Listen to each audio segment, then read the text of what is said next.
கர்த்தர் பராக்கிரமசாலி என்று கூப்பிடும்போது உன்னுடைய குவாலிஃபிகேஷன் வச்சு நான் கூப்பிடல, உன் குடும்பத்தை பார்த்து நான் கூப்பிடல, நீ யாருன்னு பார்த்து நான் கூப்பிடல. நான் உன்னோடு கூட இருக்கிறதுனால நீ பராக்கிரமசாலியாய் இருப்பாய். ஹல்லேலூயா.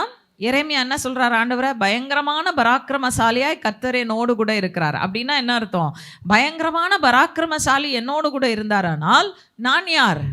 பராக்கிரமசாலி தான். அவர் என் பட்சத்தில் இருக்கும்போது அவருடைய பலன் என் பலன், அவருடைய திறமை என் திறமை, அவருடைய ஞானம் என் ஞானம், அவருடைய பட்டயம் என் பட்டயம். கடைசியில் கிதியோன் வந்துட்டார் அந்த பாயிண்ட்டுக்கு. கரெக்டா? கடைசியில் என்ன சொன்னாரு? கிதியோனின் பட்டயம் கர்த்தருடைய பட்டயம். நான் தேவனோட நின்னாதான் பராக்கிரமசாலி. நான் தனியா நின்னா நான் ஒன்றோ இல்லை. நான் பலவீனமானவன் தான், என் குடும்பம் கோத்திரம் சின்னது தான்.